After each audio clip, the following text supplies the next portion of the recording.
In my last video on the Anbernic RG552, I gave my first impressions of the handheld, as well as play some early retro games. Now it's time to push the system a little further and see if it can play PSP. Can it do a better job than Anbernic's previous handhelds? Let's find out. Before I start, I want to mention I have a giveaway for a grey unit for the RG552. The competition ends on the 10th of January 2022 and full details are at the end of the video. Full disclosure, the grey unit is a review unit and I want to thank Anbernic for sending it to me. I purchased a black one for myself and that's the one I'm using in this video. A reminder that Anbernic is not a part of the testing or creation of these videos, and these opinions are my own. Let's have a quick review of the tech specs, then briefly talk about the testing methodology, and then we'll get to game performance. The RG552 has a Ratchet 3399 processor. This is a dual-core A72 at 1.8 GHz and quad-core A53 at 1.4 GHz. It has a Mali T860 GPU and has 4 GB of LPDDR4 RAM. There's 64 GB of eMMC 5.1 storage. Here are the Geekbench scores for single-core and multi-core. Now, I reviewed the Valkyria X18S a couple of months ago, which had a much stronger compute score and plays PSP really well, so it'll be really interesting to see how the RG552 holds up. Let's talk about the methodology, and I'm using PPSSPP on Android for testing, version 1.11.3 and version 1.12.3. I'm testing games in 4 configurations: 2x resolution, no frame skip, 1x resolution, no frame skip, 2x resolution, auto frame skip, and 1x resolution, auto frame skip. Now, generally speaking, if the game already plays great with no frame skip, there's usually no reason to add in frame skip. And as you'll see, it's a little redundant. That said, before testing, I wasn't really sure what to expect with the RG552 given I had seen some games struggle, and so I just tested these 4 settings for every game. And it was good to see if it was possible to improve performance in any way. When you show the frame rate in PPSSPP, there's an option to show both, which shows 3 numbers. The first number is the VPS, the vertical interrupts per second, but also typically what most of us refer to as the frame rate, or FPS a lot of the time. It's the number of frames or speed the emulator is running at. The next number is the FPS, which is the number of frames the emulator is displaying. This is usually 30 or 60 FPS, though I've seen some games like Outrun 2006 output 40 FPS too. The third number is whether the game is running at full speed. You can see this in action pretty clearly here in this God of War Chains of Olympus screenshot, which by the way is not running on an RG552. Here the game is pushing 152 VPS, but with a 30 FPS limit on, it's only displaying 30 FPS. As well as noting the VPS, I've graded the performance because the actual VPS number can be misleading. Sometimes the VPS will vary between 30 to 40 and will look really uneven. Sometimes 30 FPS can be really smooth. I've given 4 grades: bad, okay, good, and great. I wouldn't play it on bad, and I'd only play it on okay if you really must. There are a couple of issues with good, and great runs really smooth. I know some people may think that 30 VPS doesn't sound like a great experience, but if you were to run them on even stronger hardware like a Valkyria X18S or a PC, you would get the same experience. A quick reminder that I'll be posting up longer versions of the testing on the GymRPG2 channel if you want to see how these games run.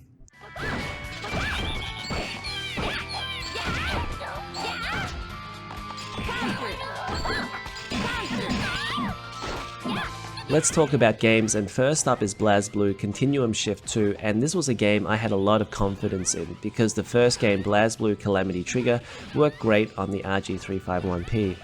Continuum Shift 2 didn't let me down at all, and the game plays great at all settings.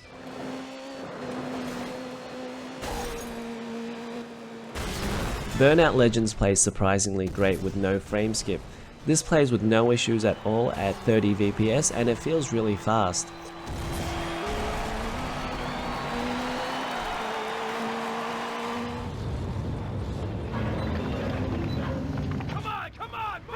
Call of Duty Roads to Victory was another surprise. This plays at 60 VPS with some slowdown, but given how frantic this plays, it's sort of understandable and it doesn't detract from the experience.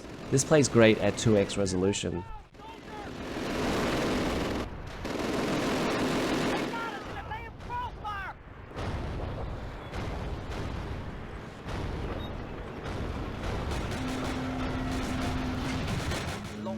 rate 70. Colin McRae Rally 2005 is a really weird one. There are underlying speed issues here as the controls are a little too sensitive, so it feels like something is out of sync. This is essentially unplayable. Just shut up and let's roll. Go that way. Crazy Taxi Fair Wars runs well at 30 FPS, however the emulation doesn't feel right. The car doesn't accelerate as fast as I'd expect it to, it feels like it's in second gear all the time, and there are missing sound effects. Overall, I'd say the experience wasn't very good.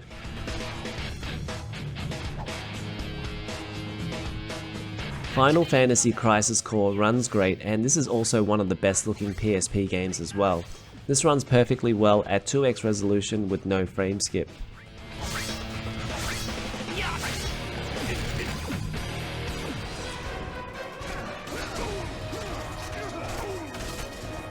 God of War Chains of Olympus is a title that gets brought out to benchmark hardware, because if it runs this, it'll run everything. This is actually a good example of how frameskip helps slow titles. With no frameskip, the emulator is actually running the game slow. You can see how the game feels really sluggish here. However, once you turn auto frameskip on, it actually plays more smoothly as the emulator skips frames to keep up with the gameplay. It's slightly noticeable there's a frame skip, but overall it's honestly not that bad and very playable. Chains of Olympus also doesn't run well at 2x resolution, and there's a big improvement playing this at 1x resolution.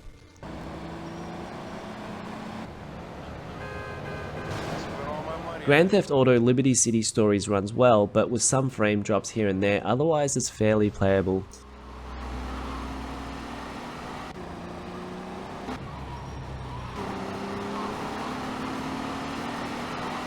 Grand Theft Auto Vice City Stories actually runs better than Liberty City Stories. It's overall much smoother and can be played at any of the settings, though 2x resolution and no frame skip is best.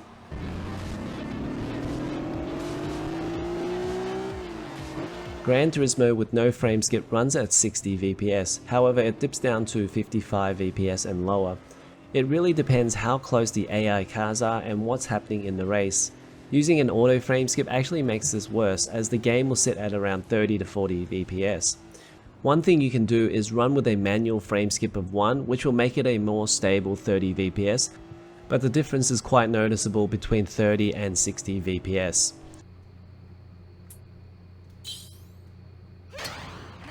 Hot Shots Golf runs great at 2x resolution and no frame skip.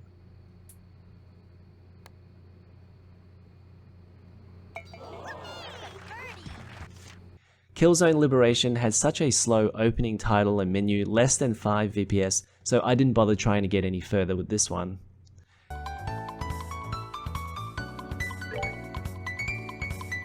Legend of Heroes Trails in the Sky runs great at any setting, and it seems that the auto frame skip doesn't really have any effect on the game.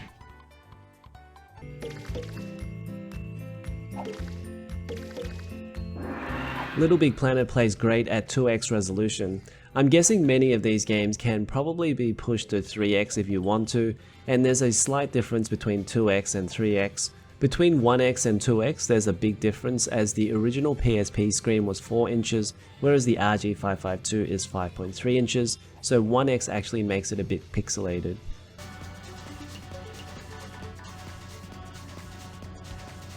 With Luminous, along with performance, I'm also testing the D-pad. The D-pad is a bit stiff, and there are times I'm making mistakes and dropping it in the adjacent column, but overall I would say it's accurate 90% of the time.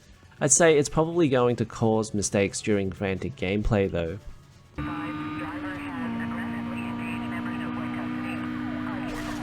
Need for Speed Most Wanted plays really well. It's best to play this at 2x and no frame skip, where it's mostly locked to 30 FPS and very smooth.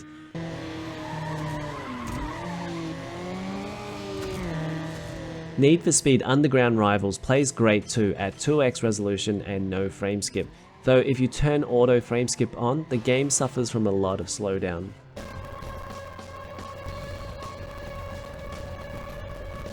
While some would say Outrun 2006 is fairly playable, I just found that there was a bit too much slowdown, stuttering, audio crackling for my liking. If you have stronger hardware, I'd recommend playing on something else. Part of the problem is that there's a variable frame rate at play here, where it bounces between a 30, 40 and 60 FPS lock. If it's close, it'll try to lock on, but it also drops when there's traffic and AI cars. In some modes where there's no traffic, the frame rate is much better.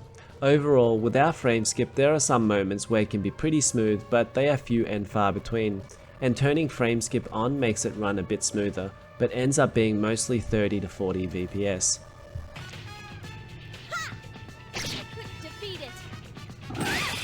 Persona 3 runs great at any of the settings. Like many 30 VPS games we've seen so far, it seems to emulate well. Clear. Pro Evolution Soccer 2013 has pretty good performance, but I do wish the game was a bit faster. It just seems a little slow and unresponsive, but it's probably more to do with the game itself than the emulation. Ratchet and Clank Size Matters doesn't play well at all, and there's lots of slowdown here.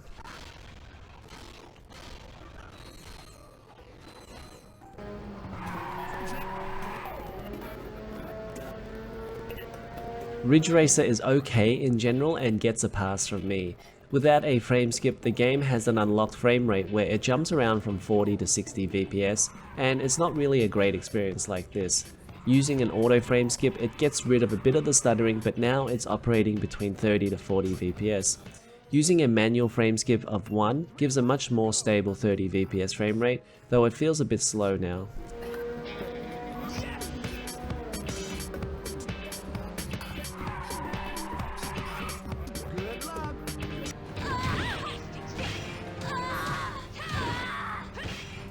SoulCalibur Broken Destiny has to be one of the best fighters on the handheld.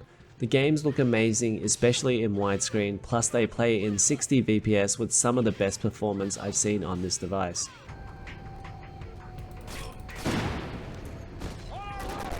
Syphon Filter Dark Mirror. Once again, another game that strive for 60 VPS falters much like Ridge Racer and Gran Turismo. There are frame drops here all the way down to 40 VPS. The best way to play this is probably to just use a manual frame skip of 1, which makes it a more stable 30 VPS. Back up! Moving out! Cover me!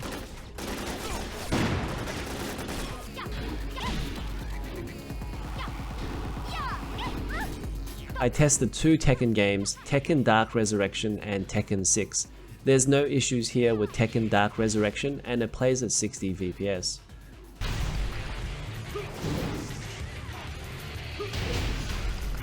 Likewise with Tekken 6, this game looks even better than Dark Resurrection and gameplay is just as smooth and fast at 2x resolution and 60 VPS. I've often been asked why not play original PSP, and a huge reason to play the emulated version is to increase the resolution because games can look way better than the original. TOCA Race Driver 2 doesn't play at all, so I won't spend much time on this.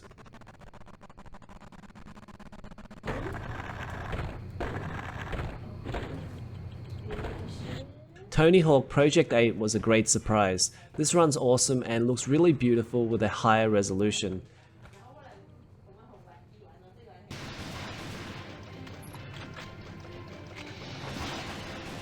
Valkyria Chronicles II plays great at any of the settings. I didn't have any issues with this one.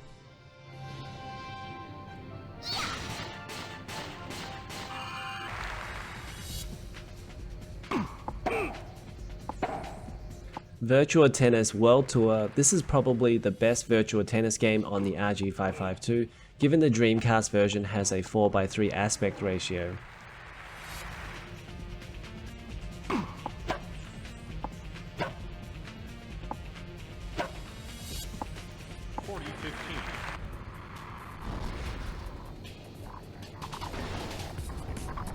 Wipeout Pulse is really close to being great. A lot of the time it runs at 2x resolution and 60 VPS. However, it does have some noticeable slowdown whenever it gets busy, and this is the case as well at 1x resolution. Using an auto frame skip doesn't really do that much, and once again you could do a manual frame skip which will give a more stable 30 VPS, but I think in this case I'll put up with a bit of slowdown here and there and play it with no frame skip. So here are the conclusions I've drawn from the testing. Firstly, the RG552 isn't going to play every game in the PSP library. If you must play God of War Chains of Olympus at a silky smooth 60 FPS, you should consider another handheld. Of the 31 titles, there were 7 titles that I considered that don't play well, but there were also another 24 that played good or great, and these are titles that are at least 1x or 2x resolution and playing at their full speed. Most of these titles can be played at 2x resolution. As we've seen, 1x and 2x doesn't really make that much of a difference to performance, and there are only a few instances where dropping it to 1x makes the trade-off to performance worth it.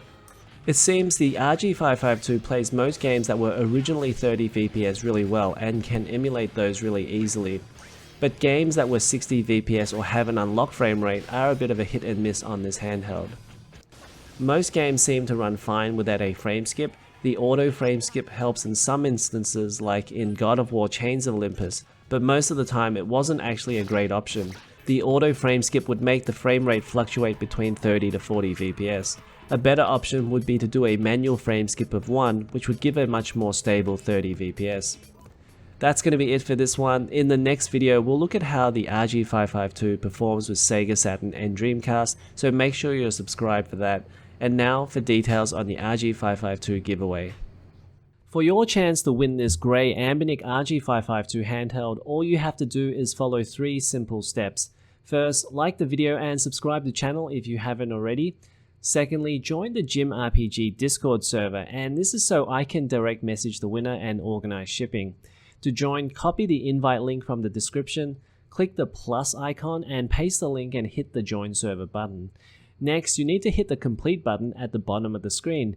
Tick that you have read the rules and press the submit button. Now just one more step, click the verify channel, read the rules and click the green tick reaction icon to unlock the other channels.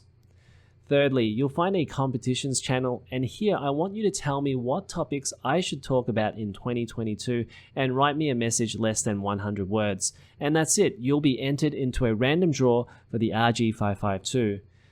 The competition closes 10th of January 2022, 11:59 AM Malaysian time. The winner will be revealed in the RG552 final thoughts and review video, and I will sponsor $50 towards worldwide shipping, any remainder to be borne by the winner, otherwise the handheld will go to a backup winner.